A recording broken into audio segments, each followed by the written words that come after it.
राज्य चलाएंगे? राज्य और पीछे होते जाएगा और एक दिन खोखला होकर खत्म हो जाएगा। प्रशांत किशोर कहते हैं कि छठ पूजा के बाद जैसे ही सरकार बनेगी हमारी, छठ पूजा के बाद यहाँ पर जो बिहारी बाहर में पलायन किए हुए हैं वो बाहर नहीं जाएंगे, बल्कि उनका रोजगार यहीं पर मिलेगा। और लड़ना होगा तो कहाँ से लड़ेंगे?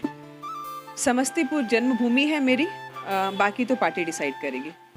अच्छा, क्या बिहार के जो युवा हैं उनका जो है अभी करियर बर्बाद किया जा रहा है? संपूर्ण रूप से। ताकि बेटा का भी पढ़ाई उसी सरकारी स्कूल में होना चाहिए जिस सरकारी स्कूल में वो हमारे बिहार के सरकारी स्कूल है।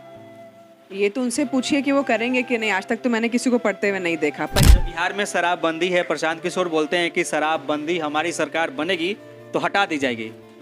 सर, शराबबंदी है ही नहीं, मुझे नहीं दिख रहा है कहीं से शराबबंदी। इसलिए भी नहीं लोग यहाँ पर इंडस्ट्री लगाने आते हैं, क्योंकि बाहर से जैसे ही आते हैं उनसे सबसे पहले तो रंगदारी ही मांग लिया जाता है। जितना जल्दी हो सके लोगों के बुद्धि में ये चीज बैठ जानी चाहिए कि अगर आपको आपका राज्य चाहिए, आप दूसरे राज्यों के जैसी फैसिलिटी अगर आप अपने राज्य में चाहते हैं तो इस बार आप गंभीरता से सोचें, क्योंकि विकल्प ना आरजेडी है, ना इंडी, ना एनडीए गठबंधन। इस बार विकल्प मात्र और मात्र जनस्वराज है। हमारे साथ अभी चेतना झाम मैम है, जो बिहार के लिए और देश के लिए लड़कियों की मिसाल बन चुकी हैं। इनके स्ट्रगल के बारे में मैं बताऊंगा तो आप भी हैरान हो जाएंगे। वो इसलिए क्योंकि ये एक छोटे से गांव से निकल करके आज पूरी दुनिया में अपना व्यापार फैलाई हुई हैं। व्यापार ही नहीं बल्कि एक छोटा सा काम करके आज इस मुकाम पर पहुंची हैं और अभी ये जो है लीडर बन चुकी हैं। बिहार को बदलने के लिए प्रशांत किशोर के साथ कदम से कदम मिला करके साथ चलने के लिए तैयार हो चुकी है। सबसे पहले बहुत बहुत स्वागत है। धन्यवाद। आप कैसी हैं आप? मैं अच्छी। आप एक छोटी सी शुरुआत से आज इस मुकाम तक पहुंची हैं। आपके बारे में मैं पढ़ रहा था, देख रहा था, तो मैं भी सोचा और जाना तो हैरान हो गया कि एक बिहार के छोटे से गांव समस्तीपुर के रहने वाली लड़की और वहां से निकलती है और एक कॉल सेंटर में काम करती है, फिर उसके बाद एयर होस्टेज में, उसके बाद बिजनेस भी करती हैं, एक्ट्रेस भी बनती हैं। इतना सारा काम जी, ये कैसे हुआ, इसके बारे में ज़रा हमारे दर्शकों को बताएंगे? कैसे हुआ ये तो भगवती की कृपा ही होगी। और क्यों हुआ? क्योंकि आप चाहते हैं इसको होना। जो कर्मठ लोग होते हैं वो हमेशा अपने कर्म पर ध्यान देते हैं, तो मैं शायद उसमें से ही हूँ। खाली बैठना मुझे पसंद नहीं है। और क्योंकि जब आप संभावनाओं से कम जुड़े हुए राज्य से आते हैं और जब आपके परिवार में भी आप बहुत एक साधारण परिवार से आते हैं, तो उस वक्त परेशानियां का जो सिलसिला होता है वो कहीं ना कहीं आपको प्रेरणा दे जाता है कुछ कर गुजरने का। तो उसी चीज़ का निर्माण हूँ मैं शायद, या मेरे कई और चीज़ें जो आपने देखी हैं। जरा अपने बचपन के बारे में बताएंगे या अपने परिवार के बारे में? हाँ, तो परिवार, मैं मध्यम वर्गीय परिवार से हूँ और पिताजी मेरे व्यवसायी, दादाजी मेरे व्यवसायी। समस्तीपुर जन्मस्थली है मेरी। और पहले हमारा मतलब बिंदी और पाउडर वगैरह का दुकान हुआ करता था। फिर उसके बाद कचहरी में फिर हमारी वो कॉपी पेंसिल की दुकान हुआ करती थी। उसके बाद फिर हमारी जो दुकान थी वो पिताजी लोगों ने ऊन की शुरुआत की थी। ऊन विंटर्स के टाइम में जो वूल, हाँ, तो ऊन की शुरुआत की थी। और उसके बाद फिर प्रकाश वस्त्रालय जो है कपड़ों का दुकान राम बाबू चौक पर, हाँ, काफ़ी लंबे समय से था। आप वहाँ से पढ़ाई लिखाई आपके गांव से ही हुई? हाँ, पढ़ाई लिखाई मेरी जगह से हुई है, समस्तीपुर से ही की है। मैं होली मिशन की +2 में पास हूँ और साथ में +2 मैंने होली मिशन से किया है और विमेंस कॉलेज से ग्रेजुएट हूँ समस्तीपुर में ही।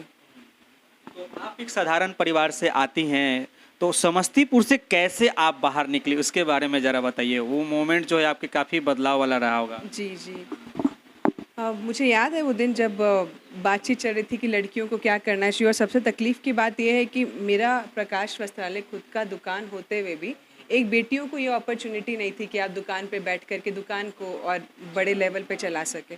तो इस बात का बहुत दुख था मुझे। और क्योंकि मैं अपने घर की बड़ी बेटी हूँ तो कहीं ना कहीं जिम्मेदारियाँ भी आती हैं, तो माता पिता की जिम्मेदारी, अपने भाई बहनों की जिम्मेदारी। तो फिर मुझे ऐसा लगा कि ज़रूरी है कि सबसे पहले मैं अपने आप को मजबूत करूँ। और उसके बाद जो है मैं जब मैंने जब समस्तीपुर छोड़ा तो दिल्ली गई और वहाँ पे कॉल सेंटर में मैंने काम करना शुरू किया। हाँ, तो 3,000 की नौकरी मैंने शुरू की थी। हाँ, और उसके बाद फिर वहाँ से 2-3 महीने होंगे तब तक मैं न्यूज़पेपर ऐसे ही टटोलती थी, क्योंकि इंग्लिश लिटरेचर ग्रेजुएट हूँ मैं, तो कहीं न कहीं मुझे पढ़ने की आदत है। न्यूज़पेपर छानने की आदत है, कुछ दिख गया तो ऐसे ही, तो दिखते-दिखते ना मुझे कुछ इश्तिहार दिखते थे, तो वैसे ही मैं सर्कल करती थी उसको कभी-कभी कि इसमें मैं क्या बैठ सकती हूँ, क्या मेरी क्वालिफ़िकेशन में ये आएगा? तो तब एयर होस्टेस का जॉब आया था, तो मैंने बोला कि ये मेरी क्वालिफ़िकेशन से मैच कर रहा है, तो मैं एक बार जा कर के इसको दे सकती हूँ। हाँ, तो जब मैं गई तो एग्ज़ाम्स वगैरह दिए, तो थोड़ा तो पेपर टफ था क्योंकि 3 एग्ज़ाम्स होते हैं रिटन और उसके बाद 2 इंटरव्यूज़। चलिए भगवती की कृपा हुई, वो निकल गया और मैं एयर होस्टेस बन गई। और फिर हाँ, फिर मैंने उसको सर्व किया कुछ वर्ष सर्व करने के बाद फिर मैंने एक पिक्चर में काम किया, कर्नाटका की कन्नड़ पिक्चर थी। वो आपका पिक्चर कैसे मिला, इसके बारे में बता दीजिए। हाँ, मेरी एक मित्र थी जो मेरी अभी भी मित्र हैं, बहुत अच्छी मित्र हैं और बहुत अच्छी आर्टिस्ट हैं और वो खुद भी मीडिया से रिलेटेड हैं। तो उन्होंने मुझे बोला कि भाई हमारे जो मित्र हैं वो असिस्टेंट डायरेक्टर है एक जगह पर, जो एक अभिनेत्री ढूँढ रहे हैं जो उत्तर भारत का उनका हो और नया चेहरा हो करके, तो आप जा कर के ऑडिशंस दीजिए। तो मैंने बोला ठीक है, तो मैंने जा कर के ऑडिशन दिया और कृपा हुई प्रभु की और मुझे ऑडिशंस में हाँ, निकल गया और काम मिल गया। और वहाँ से मैंने जोश किया और जोश जो है काफ़ी मतलब अवॉर्डेड पिक्चर है, बहुत सारे अवार्ड्स मिले हैं उसको। और उसके बाद फिर मैंने ग्रंथा एक पिक्चर की और उसके बाद फिर मैंने संपूर्ण व्यवसाय में अपना जो है रुख मोड़ लिया।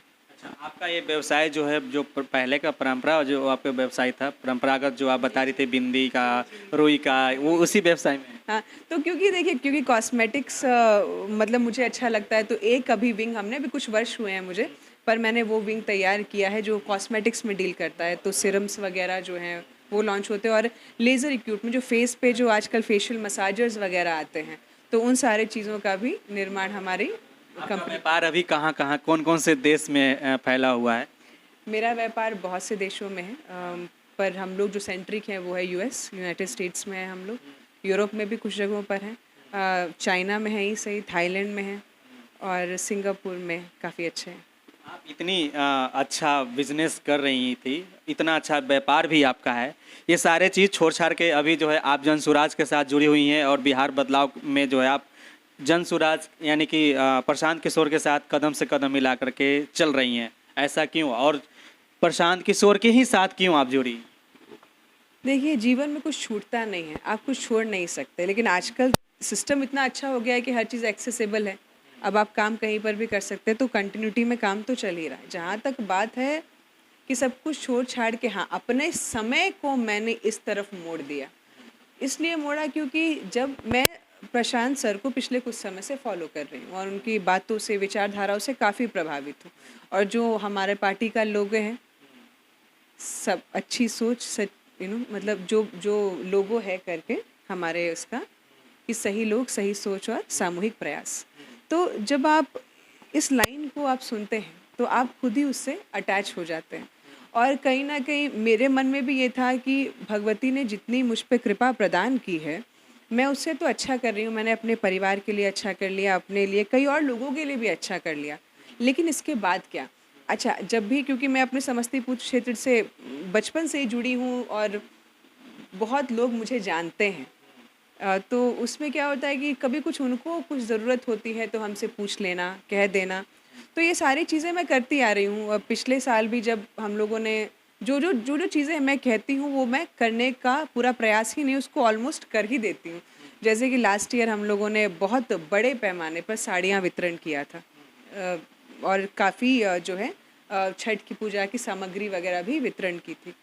और तब उस वक्त भी मुझे ये लगा कि जो भी मैं कर रही हूँ, ये तो बहुत छोटी चीज़ें हैं। जब कोरोना काल था तो हमने ऑक्सीजन कॉन्सेंट्रेटर्स डोनेट किए, और उसके बाद धनराशि से जितना मदद हो सकता था बहुत लोगों का किया, और करती आ रही हूँ उसमें कोई, क्योंकि हमारा एक विंग सिर्फ सोशल सामाजिक कार्यों के लिए है, और मैं खुद भी इस बात को मानती हूँ और मैं रतन टाटा से बहुत प्रभावित होती हूँ।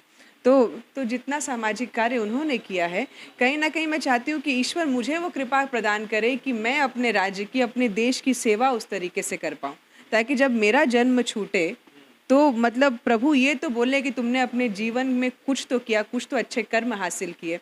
जन स्वराज से जुड़ने का मतलब ही यही था कि अब मैं अपने बिहारी बच्चों के लिए, अपने बिहार के लिए, मैं जो बिहारी हूँ उसके लिए, अब मुझे उसके लिए जीना है। क्योंकि आप सब कुछ अच्छा कर लेते हैं लेकिन आपसे आपका राज्य तो छूट जाता है।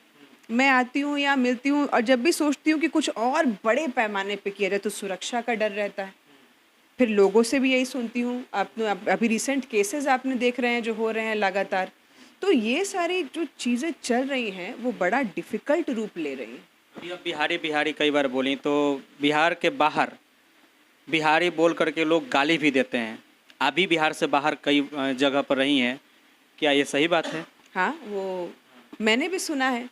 गलती मुझसे होती थी तो आप मुझे बोलिए, आप ये मत बोलिए कि अरे बिहार के लोग तो ऐसे ही होते हैं, अरे बिहारी लोग तो ऐसे ही होते हैं। आप सबको गाली क्यों देना शुरू कर देते हैं? आप मुझ पर दोषारोप, मुझे गाली दीजिए, मेरे लोगों तक, मेरे राज्य तक, मेरे क्षेत्र तक मत जाइए। और कहीं ना कहीं वो खून खौलता है, और मैं बता रही हूँ उन कामयाब लोगों का तो और ज़्यादा खौलता है। आपको आगे और भी जुड़ देखने को मिलेगा, कितने लोग और जुड़ते हैं, उनका खून और खौलता है जब उनको लगता है कि आप हमसे सारा कार्य अपने राज्यों के लिए करवाते हैं। चाहे वो हमारे मजदूर हो वो भी जाते हैं, हमारे बुद्धिमान लोग वो भी जाते हैं। बिहारी कहीं पीछे नहीं है, लेकिन उसके बावजूद भी आप हमें अगर अपमानित बार बार करते रहेंगे तो कहीं ना कहीं ये दोष राजनेताओं को जाता है, कहीं ना कहीं ये दोष सरकार को जाता है, जिन्होंने इस ऊर्जा को गलत इस्तेमाल किया है, अपने अधिकारों के लिए इस्तेमाल किया है। बिहारी होना कोई गाली नहीं है, गौतम बुद्ध की नगरी है ये। आप ऐसे किसी के ऊपर दोषारोपण नहीं कर सकते, है कि नहीं? महात्माओं की नगरी है ये। हाँ, बिहार में कैसे बदलाव हो सकता है? क्या नीतीश कुमार बिहार को नहीं बदलाव कर पाए हैं? क्या नीतीश कुमार बिहार में विकास नहीं कर पाए हैं? जब नीतीश कुमार आए थे सर, जब आदरणीय नीतीश कुमार जी आए थे 2005 में, तो मुझे बहुत अच्छा विकास किया था। पिछले 5 साल उन्होंने उथल पुथल मचा के रख दी थी, जिससे सबको लगा कि अब जो बिहार है दिल्ली बनने के कगार पर है, कि बहुत जल्दी हमारे अंदर भी ये सारी चीज़ें होंगी।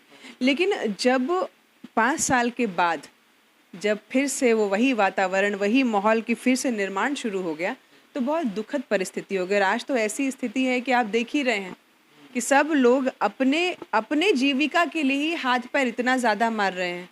अरे छोटी छोटी चीज़ों के लिए हाथ पैर नहीं मारना, आप उनको वो मौका दीजिए, वो चीज़ क्रिएट कीजिए। जो आज जन स्वराज, जो हमारे आदरणीय प्रशांत किशोर जी जो ये बार बार बातें बोल रहे हैं, उसका कारण ही यही है कि अब युवाओं को उतना स्ट्रेंथ, उतनी शक्ति देनी है जो आपके पास नहीं है, वो आपको